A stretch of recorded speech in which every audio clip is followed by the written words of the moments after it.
Up next, we've got a great friend, Jelena, Operations Manager at Informal Systems, and she will be speaking about the new world struggles to be born, coordinating in a time of crisis.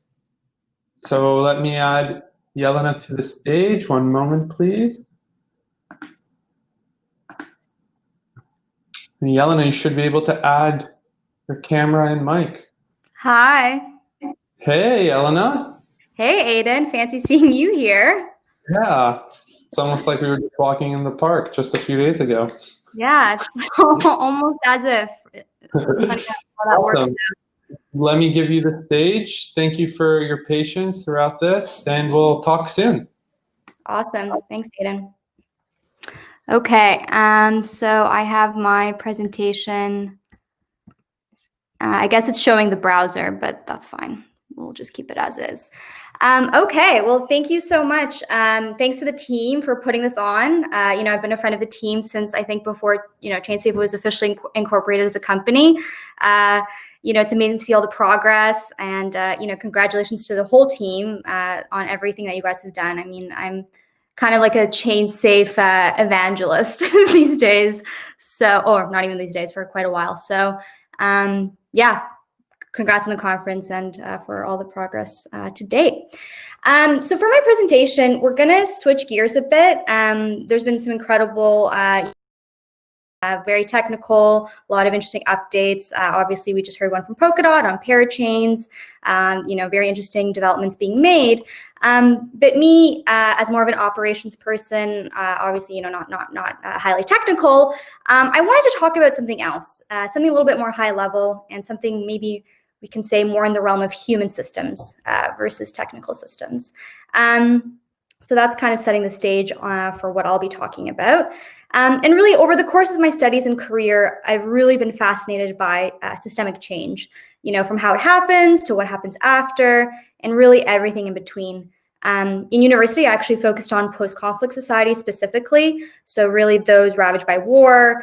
But I was also fascinated by history and, the lead up to these kind of catalysmic events. So really political history, political economics, and definitely touches of political philosophy here and there. And really looking at human events from a systems lens is partially what drew me to Bitcoin. Technology, which I'm sure many people here, know very well, but a technology which was designed to work outside the global financial system, a system that, has really been a force for evil for many people around the world. And, today I won't be talking about my, falling in love story with Bitcoin. Maybe that's for another time. And I'm sure many people here can relate to that kind of love story. But we'll be talking about the nature of transitions, between systems, human systems, political systems, and, what we, as builders of a new system, both technical and human, can take away from these lessons. And again, I think many of these lessons are grounded in political history and political economics. But hopefully we can actually have kind of very specific tactical takeaways as well. So where to begin? In my own life, I usually begin with philosophy, and I thought I would pepper that into this presentation. And we're going to look to Antonio Gramsci, so very well-known kind of 20th century political philosopher. And the title of my talk, is "The Old World is Dying Away." And it actually comes from this quote here by Antonio Gramsci. And he said, "The crisis consists precisely in the fact that the old is dying and the new cannot be born. In this interregnum, a great variety of morbid systems appear." So Antonio Gramsci actually was a prisoner of Mussolini's fascist Italy. He would later die in that prison, and this is actually a quote in one of his prison notebooks. But really, what did Gramsci mean by, this kind of interim period, the new world unable to be born and the old world really kind of dying away? Well, he talked a lot about morbid symptoms. Those symptoms are morbid because they show that the existing order suffers from existential problems, and really they're unlikely to be solved in the current framework, or perhaps the old framework. At the same time, a new stable kind of hegemonic order doesn't seem to be on the rise, and nothing is really there to supplant the old one.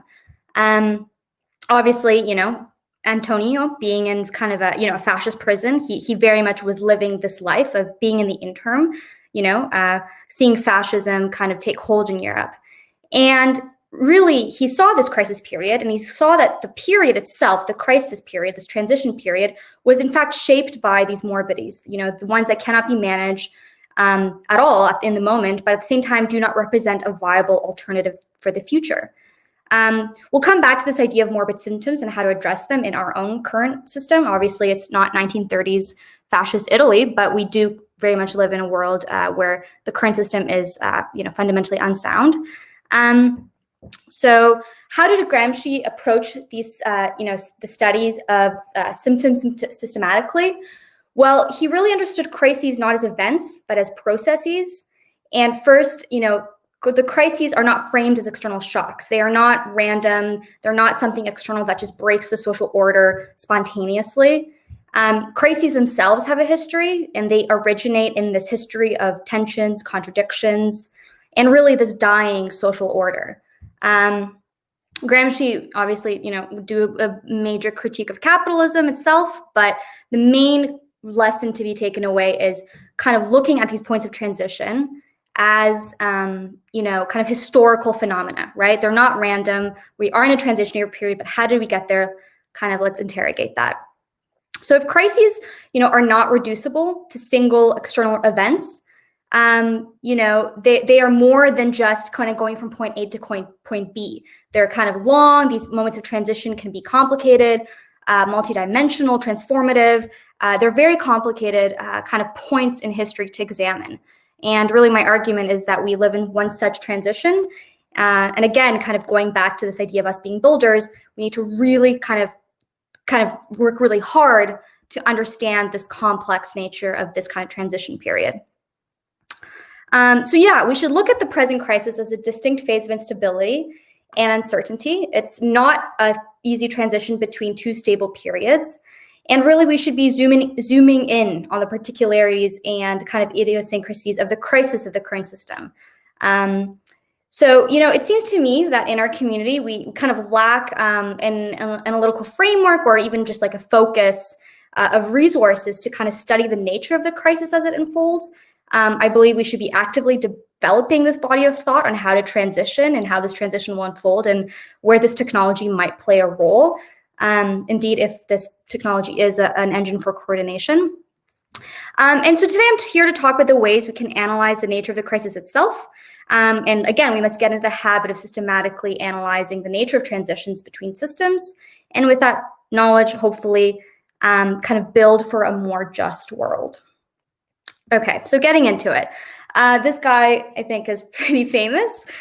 So this is a really kind of well-known, adage, epithet. Those who tell the stories rule society. This is a Platonic philosophy. And for me, it's really important to examine the dominant stories being told. Why does this matter? Well, the stories that we tell ourselves can be misleading, and we really kind of need to understand the truth behind the stories we tell.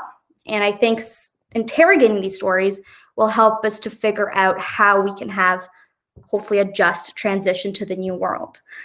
So just some fun stories we've told ourselves throughout history. I don't know who is familiar with this model of the universe. This is the geocentric model, where it was thought that the moon, the sun, the stars all revolved around the Earth.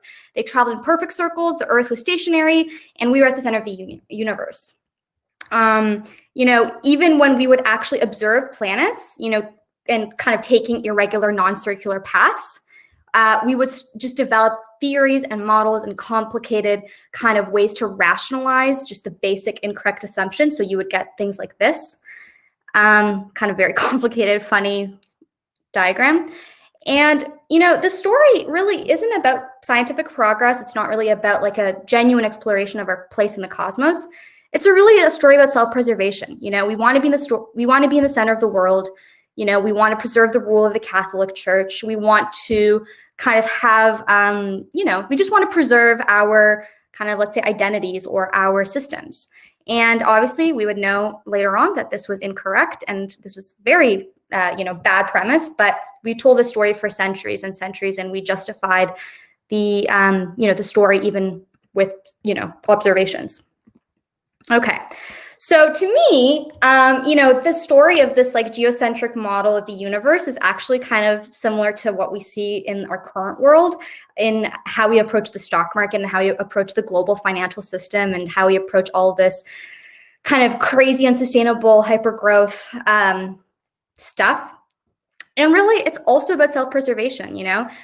This is showing, this is showing the stock market. There's high frequency trading algorithms making 10,000 trades every second. Nobody can understand it. It's very complex. Obviously, it's a different type of complexity than the geocentric model of the universe, but it tells the same story. The need for self-preservation to keep the status quo, even when it's obviously unsustainable and built on flawed assumptions. So, it's important that we understand how stories get told, how they get propagated, and the kind of effects they have for the systems we build. Stories are not spontaneous. They are not some external shock to the system. They arise, again, kind of taking Gramscian thought, they arise out of a history of tensions, contradictions from the old system. And really, when we talk about storytelling in our community, we need to kind of constantly bring this up. Who are we talking to? What needs are we addressing? How do you build a movement through storytelling, but not just telling any old story, telling good stories, just stories, equitable stories?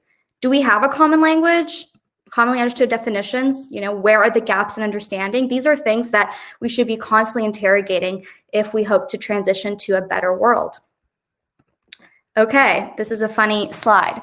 So I think most people are probably, familiar with, DeFi and the memes and the hype and all of this fun stuff. But really, what sorts of needs are these narratives addressing? What are we saying when we just talk about, making money out of thin air and playing with virtual money? Like, what is it that we are assuming about our kind of common kind of needs? So, we're not really going to dive into it right now, but it's just an example of kind of needing to interrogate these stories, these structures, and what they're fundamentally assuming about who we are as a humanity. Okay, so that's kind of the first part of my talk on ways we can analyze the kind of transitionary point. And we're going to kind of step back and look at it from a different perspective, so different from storytelling. And this is actually a little bit more tactical and a little bit more on the ground. So a little bit more looking at on the ground how we coordinate transitions and lessons that can be drawn specifically from political history and political economics. So what do you really need to address when you want to coordinate a transition? Well, we need to kind of think about how we build a new system by addressing the fatal flaws from the previous system and focusing on needs, right? I think it's fairly obvious to kind of many like academics and researchers and thinkers within like the fields of studies I just mentioned that planning for future progress, one in which we don't know what it will look like, is probably a bad bet, right? I think it's really important to consider the previous systems, how it was designed, what the fatal flaws were, and how we address those fatal flaws in this interim so that we can, again, hopefully plan for a more just world. So I'm actually going to talk a little bit about my own experience. So in my own life, maybe a few people on this call will know this, who know me well, but I've sought out to be, on the ground in the first person to see what it looks like when systems are in flux and when they change. So I'm going to give two examples from just my own experience and my own research and what that looks like. And, these are never like copy and paste solutions. I think when we as builders of like a new system or trying to manage the transition from the old to the new, we're going to have to find other examples and ways we can engage on the ground. But these are just two examples to kind of, give something more tangible. So this example here, this is actually about the Georgian microfinance industry. So this is a bit of a stock photo. I couldn't find any pictures from my trip there, but we'll talk about it. So quite a few years ago, I traveled to Tbilisi for a field research trip where I was looking at, microfinance as an indicator for how successful or unsuccessful Georgia, the country, had transitioned from communism to capitalism, from centrally planned economy of mass production to a flexible production system, that would leverage things like fair trade, and just the capitalist kind of system. I knew I wanted to keep studying political economies that had undergone rapid transition, and for me, Georgia is just a very interesting use case. Microfinance institutions were very ripe for exploration. The industry had cropped up as a financial way of helping average Georgians become more entrepreneurial and take on a sort of capitalist mindset. In this photo, these are actually beneficiaries of this kind of new microfinance industry after the fall of the communism in the Soviet Union. And really what I saw in my field research was, there were a lot of different systems at play, everyone from the European Union to the United States to even international economic organizations like the IMF, but the needs were on the ground and the impact was felt on the ground. And really, the lesson I took away was I could have spent months or weeks in Brussels or Washington talking to policymakers, but ultimately to get a sense of the needs and kind of the human level impact that these systems of transition had and how you can help people that were in fact on the front lines, it rested with farmers, laborers, the people that would ultimately benefit or be disadvantaged from these new systems like the microfinance industry. So this is another example of moments of transition. So this was something very dear to my heart, where I studied again, went on the ground, had a grant from the University of Toronto, and spent a lot of weeks, months preparing and actually going there. So what happened here? This was the refugee crisis in the Balkans in 2015. So obviously there was, a massive refugee crisis. It was global. This is another example of pressure being put on a system and visibly collapsing from that pressure. The system being the European Union's inability to provide immediate need and humanitarian assistance and to get consensus from states on how to facilitate needs and protection. To understand the conflict, again, it was about going to where the needs were most visible and where you could actually analyze and most visibly see the transition happening from one system to another. And this place ended up being the Balkan region, kind of in between the East and the West, the East being the Middle East and the West being kind of Western Europe. And again, the crisis was just another example of how systems react to crisis and whether or not they can adapt or they can't. And obviously, in this case, obviously, after a lot of research, it was obvious that these systems couldn't. It really severely calls into question dominant institutions and their ability to actually do what they're supposed to do.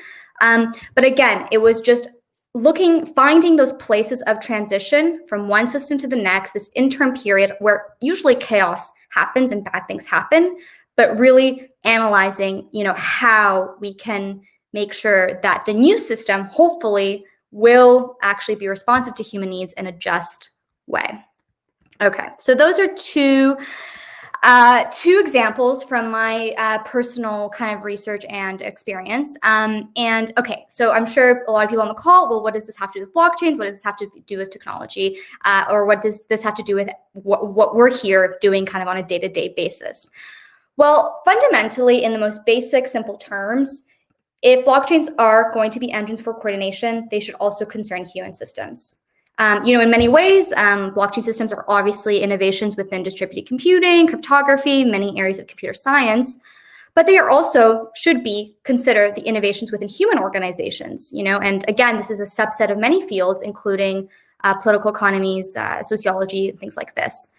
So ultimately, we should be analyzing the impact of these systems, the ones how they have it from a human lens, and not just as a technical phenomena that is a human tool, but a human system unto itself. In which transition of system do we find ourselves in right now? I think, for me, it's not something I'm prepared to make a declarative statement on, but ultimately, what I think is happening is the previous system, which we know to be defined as hypergrowth, disrupt at all costs, this kind of, Silicon Valley model of disrupt without having a concern for human needs. Obviously, that is probably failing and disastrous and not going to be the status quo for ever and even for much longer. So there will be new systems around sustainability, less need for hypergrowth, maybe localism, not sure what that looks like, but whatever that new system that we want to kind of develop and be a part of in creating, we should consider the transitionary period and how we get there. So ultimately, questions to ask in times of transitions. What are the inherent problems from the previous system? How do those symptoms manifest? So again, we're talking about symptoms. Gramsci would talk a lot about morbid systems. This is something we should also be critiquing constantly. And how does our community address those gaps and incrementally build for a new world? I think I'm actually going to stop it there. I don't actually know how long it's been, but we're gonna, I think it's probably been like 20, 25 minutes. So you're good. If you want to continue, it's up to you. Yeah? How long has it been, you know? It's only been 20 minutes. Oh, perfect. Okay. We got some questions too, so please take your time. You know what? Yeah, okay, thanks, Aiden. Why don't we actually do some questions and answers? I think I kind of do want to stop there. Cool. I had some... Cool. Awesome, yeah. So we have 3 questions for you. So the first one is, how can we get developers and engineers to have a human lens and ensure they are considering the human side of things when they are developing these blockchain networks? That's a great question. So I think the biggest kind of piece of advice I would give is hire people to consider these questions, and depending on like what your business is and how you kind of stay afloat and make money, that will obviously be a part of that equation. But I think making sure that there is somebody at least keeping a pulse and making sure that there is a grander perspective beyond, the typical kind of engineering development process that can just, especially if you're product focused, I think that's kind of the main thing. We so quickly are quick to push out things into market, into people's hands, not realizing what needs to happen in between something being developed in-house to like, an app on your phone or some sort of thing that people use. So I had Informal Systems. I will give a plug. We were intentionally structurally designed. We are intentionally structured as a cooperative. So we're constantly considering, how do we evolve a cooperative structure internally, hopefully one day export that to other companies that are doing similar work. And I think that just already, that simple need premise takes you outside of your kind of immediate day-to-day reality. For sure. Thank you for that answer. And before we move on to the next questions, I didn't, because kind of we just ran into the questions. Thank you for that awesome presentation. Oh, yeah. Because, at the end of the day, we really do need to consider, where we're going with this technology when we do make claims like, this is revolutionary technology, right? And it is the insights that you're bringing to this conversation that I believe will lead us down that path in an effective way. So just thank you for that incredible talk and for joining us today. Thanks, Aiden. So thank you. It'll be just a Canadian thank you off, and we'll just never. We'll and then I'll sorry for saying thank you so much, and then we'll. So our next question is, when do you think that the current crisis to which you referred to at the beginning, I'm kind of having issue reading this question, but when do you think the current crisis to which, why don't you try and read that question and let me know what you're thinking from that. Okay. So I think this is like talking about like kind of like capitalism and disrupt at all costs, kind of hyper growth capitalism that we all live in. I don't know. I mean, I was going to actually talk about I was going to add a historical framework for talking about these issues. Maybe start after World War II, 1945, but then I kind of realized that's not really necessary. I think throughout many periods of history, there have been like shifts between political systems, changes, and it hasn't always been positive, right? We haven't always been like victorious and like gone into better times. But I guess if the question is referring to the kind of specific time frame I kind of referenced in the beginning, I guess that would probably be like after World War II, when USD became like the common global reserve currency and things like this. Cool. So in Canada or worldwide, do you think there are any policy changes that could be put in place to help transition to blockchain being more integrated in society? And then kind of maybe to add to that, are there any policies, and what is the likelihood of those policies being put into action? And then kind of what do you think as a time frame to these things? Yeah, for sure. So I think from my experience and knowledge on the matter, it has to be some need, and there has to be some justification for, especially democracies, which kind of require the will of the people to get behind things like this. And right now, what I'm seeing as a cause for that need is probably just all of the kind of controversy around big tech and surveillance capitalism and like data, like privacy, and also like data ownership. All of these kind of problems are trickling into like the political realm. They've been around probably for a while, but only now are they becoming like existential threats to our kind of common good. So I think it'll just keep percolating and keep getting kind of bad, and then eventually the government will have to probably lean on kind of builders, and this is part of the reason for my talk, to help kind of usher in some new, let's say, technical infrastructure or framework for doing the things that we do now, but like in a more sustainable way, right? Not just like hyper growth. So I guess what I'm saying is like the seeds of destruction have already been sown. It's just going to probably take some time for it to be like an even kind of more fatal thing. Yeah. For sure. Okay, so we just got another question. Okay.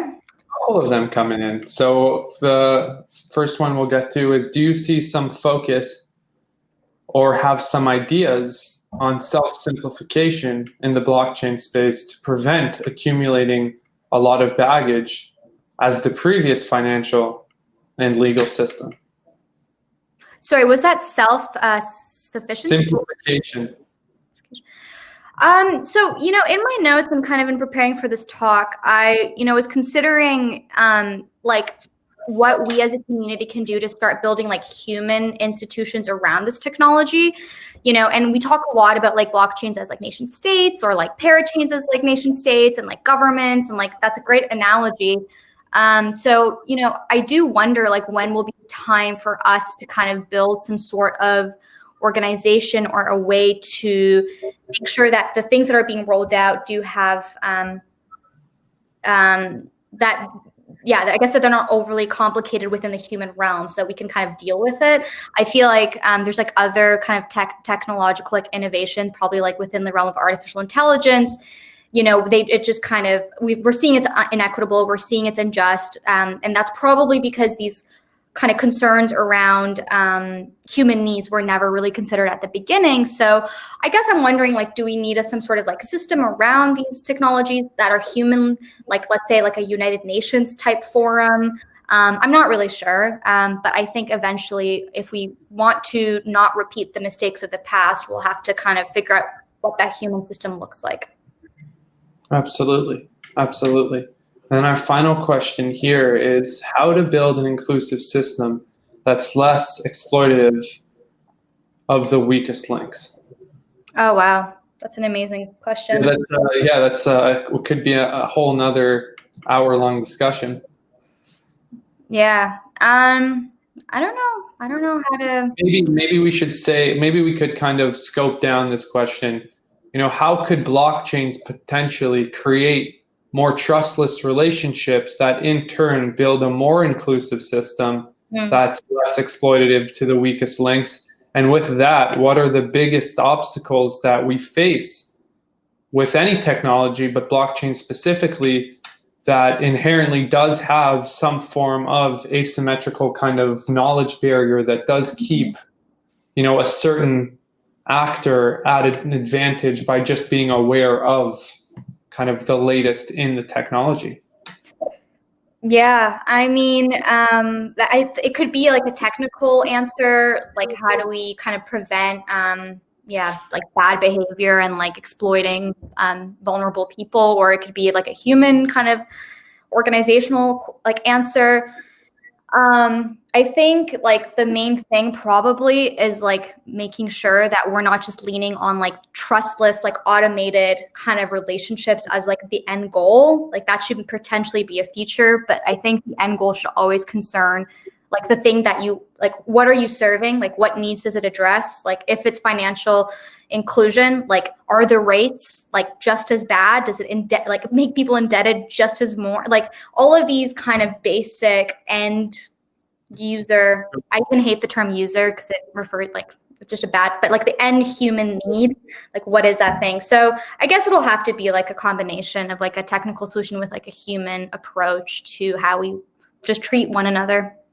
For sure. At the end of the day, technology doesn't change the way we interact with one another. The way we use technology will change the way that we interact with one another.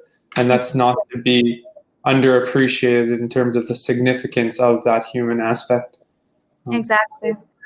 Yeah, well, thank you so much, Jelena, for joining us today. That was an incredible talk and clearly created quite an incredible dialogue with the people listening. So we really appreciate that. And we're really excited to hear what you have to say next year at CSCON 1. Awesome. Looking forward to it. And congrats again to the whole team. This has been a super fun. Thank you so much for being here. And yeah, really excited to talk soon. Have a great evening. Bye. You too. Bye. Cool. Well, thanks all for joining. We now have one last talk by two incredible people from ChainSafe. I'm really excited for it. So first up, we got Lorena Mance, who's the general counsel or legal counsel here at ChainSafe, and Cindy Chow, who is our lead designer. Sorry, I just have to find you first. Okay, started, found one. And two. Oh, hey, Lorena. Hey, how are you? Thanks, how are you? Cindy, I'm having trouble adding you as, oh, you can just add yourself, that's why. Yay. Okay, so just so everyone kind of has some context here, this talk is going to be exploring and going over an overview on the challenges regarding fraud in crypto and securities. So thank you both for being so patient with all the delays today. I'm going to just let you take it away. Thank you so much. I'm looking forward to this. Hi, guys. Thank you for joining Cindy and I today. I'm going to share my screen. Okay. So as Aiden said, we're going to be talking about frauds and scams in cryptocurrency, the implications, and securities law. So we got our summary for what our presentation is going to be about. We're going to start off with the most high-profile crypto crime cases from a lawyer's point of view, and we're going to talk about how those stories ended. Basically, how the law consumes those scams, and lastly, we'll try to take a look at leaving crypto crime for what it truly is, which is a red tape salad. So let's get into it. As I'm sure all of you know, just taking a look at the media, there are a lot of scams out there and a lot of really vulnerable people are losing a lot of money. Basically, it's been getting worse given the pandemic. So how do victims usually get lured in for these smaller white-collar crypto scams? So usually through recommendations that seem to come from a friend on social media, some unsolicited emails, an online ad promoting a fake cryptocurrency website, some sponsored ads spoofing legitimate cryptocurrency websites, other pop-up ads, or private messages on sites, social media sites like Facebook, Instagram, and LinkedIn from fake profiles. So 5 types of crypto scams that we're going to be talking about today. So there's hardware wallet theft, which is basically where the wallet's compromised, which allows hackers to steal.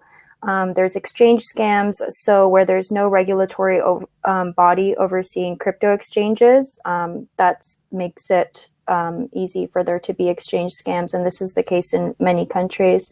Then there's fake ICOs, where websites using fake ICOs instruct users to deposit funds to a compromised wallet. The example that we're going to be talking about is Centratech. There's cloud mining schemes where there's a lack of transparency about the risks and costs of mining, and this is no longer recommended as a good long-term investment strategy for people in general. And then there's multi-level marketing, so schemes offering naive investors quick and large profits, and we're going to be talking about Quadriga.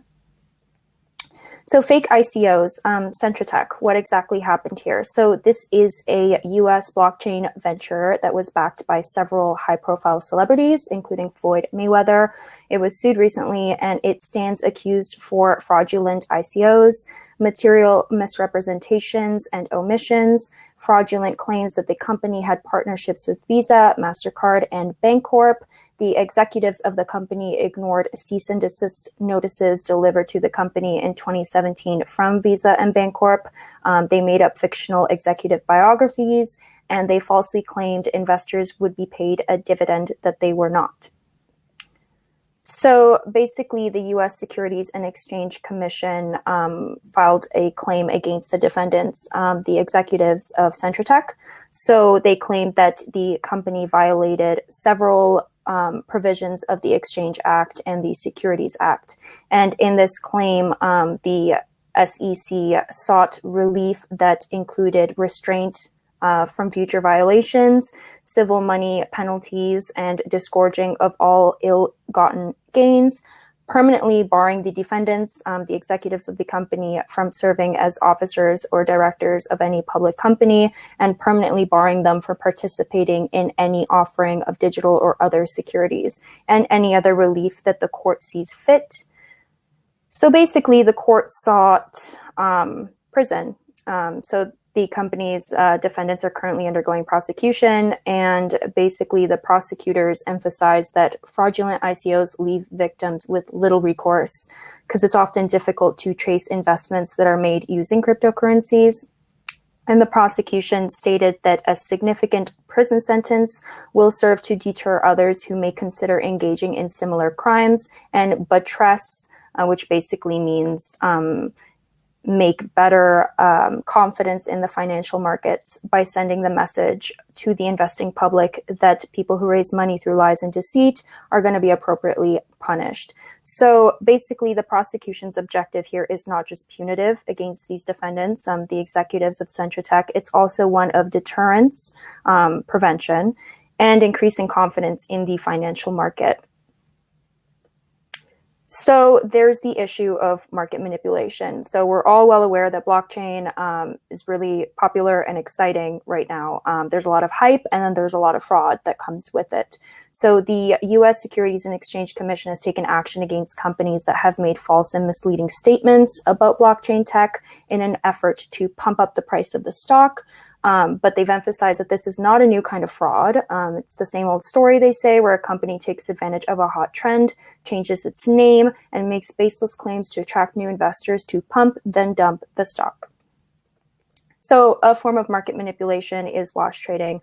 It's an illegal type of trading in which a broker and a trader collude / cooperate to make profits by feeding misleading or false information to the market. So an example of wash trading that hits close to home is that of CoinSquare, which I'm sure all of you are aware of. This July of 2020, the Ontario Securities Commission panel approved a settlement with CoinSquare. Basically, the executives agreed to resign from their positions at the company. They paid administrative penalties.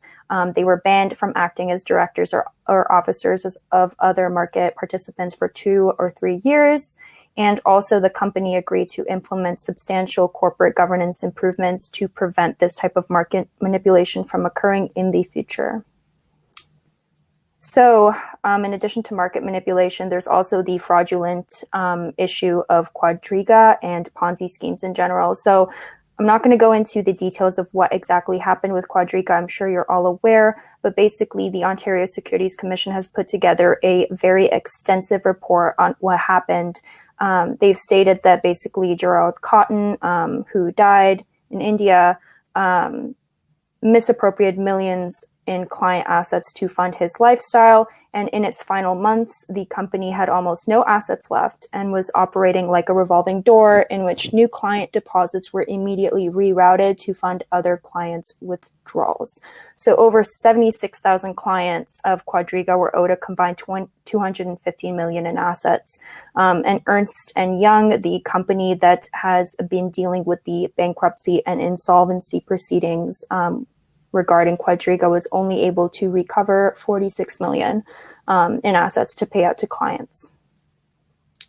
So the OSC basically provides this breakdown of the money and what was able to be recovered and what wasn't. As you can see, only $46 million was. So this has obviously been a huge problem, gained a lot of traction in the media, and the victims are still looking for recourse and accountability, and they're not getting it. They received cents to their dollars back.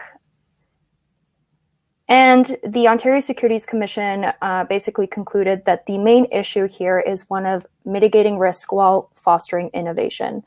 They state that what happened with Quadriga is in fact an extreme example and not necessarily representative of the broader crypto asset trading platform industry. But they emphasize that these events do serve to highlight for investors the risks that can arise in relation to crypto asset trading platforms, particularly those that are not registered. So while the OSC cautions investors about these risks, they do remain committed to working with the industry to foster innovation. So financial innovation is at the end of the day central to our capital markets, and investors have to have the confidence to take advantage of new and exciting opportunities. So with all this being said, what are the impacts of fraud? So it can be argued that there is in fact an adverse reputational impact on crypto, and that these instances foster public hesitance in engaging with crypto. These victims are usually vulnerable, and there is a lack of legal recourse for these crimes, particularly given that the defendants or perpetrators remain anonymous, and there's a difficulty regarding bankruptcy proceedings, especially in instances like what happened with Quadriga. So the Canadian regulatory framework as of now, securities law. So is cryptocurrency a security or a commodity? And when does securities regulation exactly apply? So why is securities regulation necessary? The OSC basically states that the rise of ICOs was fueled, at least in part, by a lack of regulatory oversight. And they emphasize that regulatory oversight is thereby necessary. So they state without legally mandated disclosure or investor protections, crypto technology financing carries significant risks that may not be understood by those who are purchasing the coins or tokens, especially given that the general public is not well informed on these matters. And while the openness of blockchain technology and the often anonymous nature of the participants make these financings ripe for abuse. So this is the argument that the OSC poses to state that regulation is in fact necessary and securities regulation should apply. So basically, in 2017, a novel report came out by the Canadian Securities Administrator staff. It's a staff notice regarding cryptocurrency offerings. So basically, this notice cautions that products or other assets that are tracked and traded as part of a distributed ledger may qualify as securities. And even if they do not represent shares of a company or similar ownership interests, they do. So ICOs can be very similar to traditional initial public offerings, and there is a four-pronged legal test that's based on the Supreme Court of Canada's decision in Pacific Coast Coin Exchange of Canada versus Ontario. That's a 1977 case, which determines whether a coin or a token qualifies as a security or investment contract under Canadian law. So the four-pronged test is basically that a coin or token is a security if it involves an investment of money in a common enterprise with the expectation of profit that is to come significantly from the efforts of others. And to decide whether securities laws apply, the Canadian Securities Administrators look at the substance of the transaction with the paramount objective of the investor protection in mind. So this is a recent Canadian Securities Administrators staff notice dated January 2020. And it basically states, if you follow the arrow at the bottom, that securities legislation may also apply to platforms or markets or dealers that facilitate the buying and selling of crypto assets, including crypto assets that are commodities. So to round about back to the question, the issue of whether crypto assets are commodities or can be covered by securities regulation, it's safe to say that the OSC is intending to qualify them as securities. So what's next? Cindy's going to take over the presentation from now. Yeah, great. So I hope you guys enjoyed that recap of some hand-picked hot cases of crypto crime. There are some very real-world consequences there. So just to sum up, we see a lot of cease and desists. We see a lot of fines being slapped on people and resignations. So we barely scratched the surface as to what's going on here in securities fraud. Great. Now the ordinary person associates crypto and maybe blockchain as a whole with financing illegal activities. Maybe we should think about it a little differently from a regulatory standpoint. So there's this thing called a red tape salad. Drop it in the chat if you know what it is. I'm just kidding, because I made the term up a few nights ago. So I came up with this word to kind of encapsulate the heterogeneous mixture of legislation that has to be considered when we talk about crypto and blockchain applications by extension. Next slide, please. So basically what I'm talking about is we just looked at securities law. That only covers protecting investors and end users of capital markets. Still highly undeveloped right now, but if we do go the route of viewing crypto as a security, we're going to have to advance on that a lot more. If we go the route of seeing it as a commodity, we'll be looking at digital asset management, even DRM in the case of peer-to-peer file sharing systems. CyberSec law is always something that's going to be there. Hacks and breaches, system vulnerabilities, you know that. So then there's, for permission chains, they might have to consider things like vendor contracts and things like that. And that's not to mention whether these governments are seeking to stifle digital currencies at all, and whether states can collaborate on privacy laws. All right, next slide. So it seems like a super grim and hostile environment for end users of these capital markets. And the reason why we want to look at this is we want the most accurate picture of crypto and digital assets as a whole. I do want to remind people that innovation is provocative. And I say this because I want us to think about that as our complex systems evolve in robustness, so too must our approach to regulating and advocating for these distributed structures in an accurate, real manner. As our market infrastructure will change, laws will have to be rewritten, and investors and users can have some kind of protection. But it's hard to imagine how quickly or how thoroughly this interaction between blockchain and law will happen if, the tech sector as a whole is avoiding regulation as a limitation or as a gatekeeping thing, instead of seeing it as an enabler or as an advocate of users. So to frame it a little differently, next slide. I just want to step away from I read this article a while ago, and Vlad Zamfir said it really well, that we have to remember that law is a protocol as well. And since there's a lot of protocol designers at this conference and systems engineers at this conference, often we transform our protocol so that it doesn't interact with the law. I mean, that's understood because nobody wants to be the next case law. I mean, in this time, in December of 2020, institutions are warming up to the idea of CBDCs, central bank digital currencies, but that might mean better or worse for the legality of permission technologies that we work on. I mean, that is to say we can't use institutional digital currencies or even tech giant currencies like Libra as a blueprint as to what's to follow. So I see that there's a lot of emphasis on incentive mechanisms, security of the software, scalability, high throughput, and all that stuff. But asset safeguarding and user protection is a necessary ingredient to balance the interests of all stakeholders. So just to reiterate that, even if you have the best UX, the best infrastructure, and high scalability, crime is still a deterrent to mainstream adoption. It creates a hostile environment for ordinary people. And if we want to build things that have lasting and transformative impact, it's likely that there's going to be a rise or a generation of people whose specialty is precisely to navigate the channel between software and regulation. And we see stuff like that with the Legal Design Lab at Stanford or RegTech's advancement, which are working on compliance for adoption and disruptive technologies. So is there another slide after that? Yeah.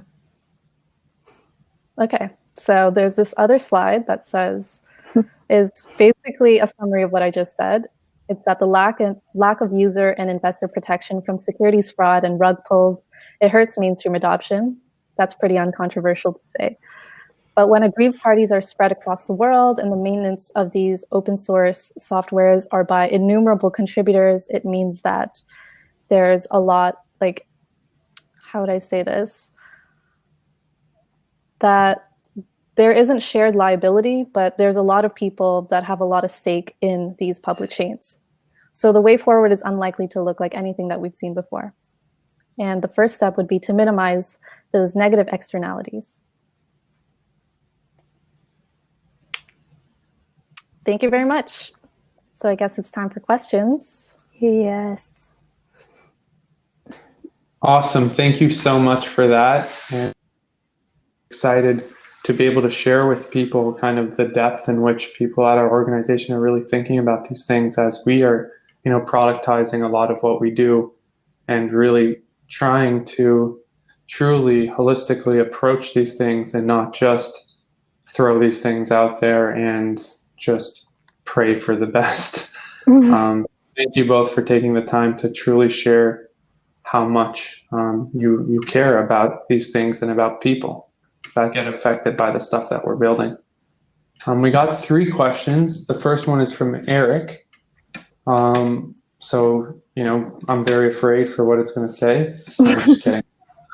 So it's, what interesting innovations are you most excited about with regards to the intersection of law and blockchain? Oh, I'll take this one. So I was reading this legal complaint over the weekend. It was from 2018. It was Rogers, which is a huge ISP here in Canada, versus a small peer-to-peer file sharing system. It was more like LimeWire than IPFS, but it counts. So, and what the legal complaint was saying that apparently there's all these production companies that are rallying up.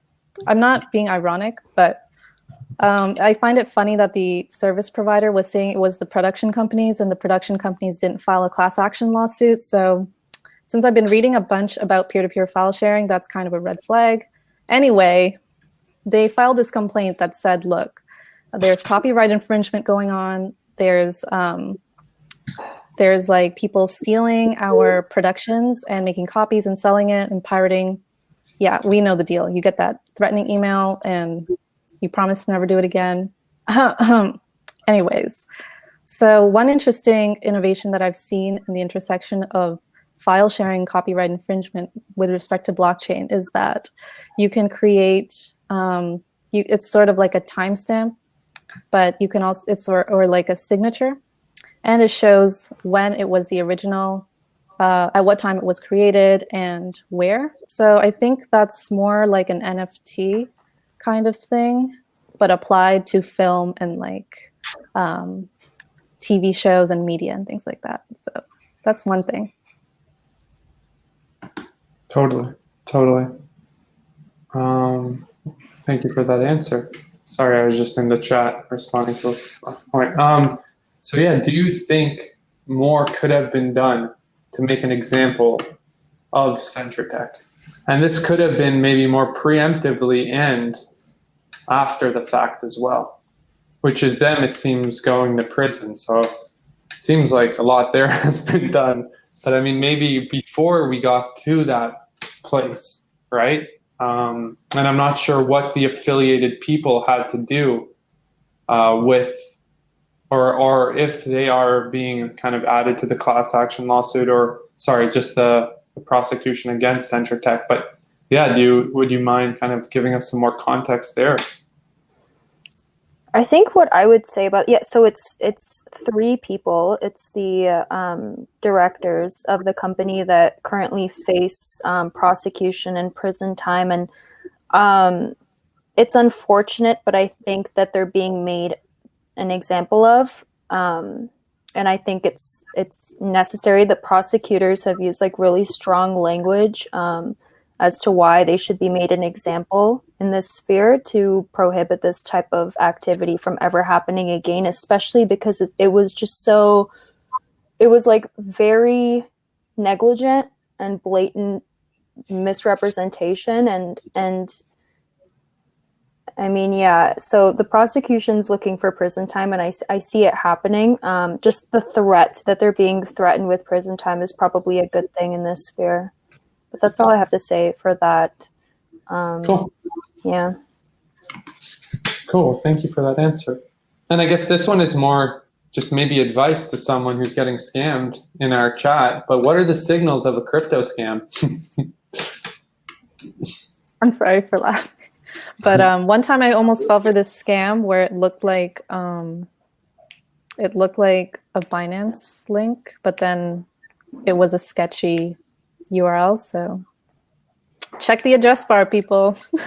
Also, a lot of these scams are employment related these days. So a company will offer employment. A company, there's ways for people to find resumes very easily online now for people looking for employment, and they'll contact them and they'll basically, I think the biggest indication of a scam, especially relating to crypto, is profits for very little in return, so very little effort. That'll always be shady. If you're being offered employment by some kind of company that you can't really, you should be able to do your research, to do your due diligence on the company and any reviews relating to it. And if none of that exists, that's an indication in and of itself.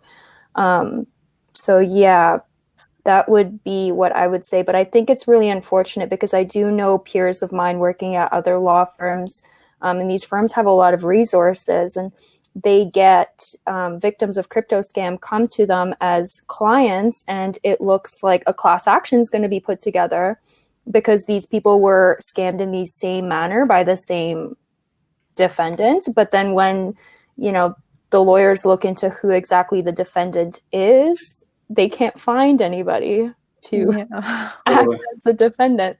Yeah, so the anonymous nature of crypto especially can't be overlooked. It's a huge problem, and it's a huge bar to legal recourse for a lot of these people being scammed. Totally. And that's definitely something to look out for. There was a case that came, a person from Toronto recently, I think it was in Toronto Life, that was offering, and it was with a legit entity, at least kind of a corporate entity, that was scamming people into free work, basically, that ended up not being remunerated in this fake crypto. It's interesting how much more nuanced it's become, and almost like an MLM in a sense. It's very interesting. Or it could be just as simple as a URL being a little sneaky. I know a lot of people have been posting that they've been getting text messages from links, basically from what looks like a hardware wallet manufacturer, and some people have been phished that way. So there's just a lot going on right now. So it's great to be having this conversation, and I'm hoping that those who will be watching this on YouTube and people can share this with their friends and just kind of get a better holistic perspective surrounding all of these very nuanced approaches to stealing your money, because at the end of the day, we definitely have to be very loud about the differences between the good and bad actors in our space and in the digital world in general. Yeah, great. Thank you both so much. Really appreciate you taking the time out of your days. Cindy's been hustling all day or with the conference. Lorena, you do everything you do. So thank you both so much. Really appreciate it. And I'm just looking forward to hearing what you both have to say about these things next year. And, if we've matured as an ecosystem, or if we're just needing to be more aware of the new types of scams that are out there, or Yeah. maybe both. Probably both. Yeah. Awesome. Oh, great. Thank you so much. Thank you. Thank you.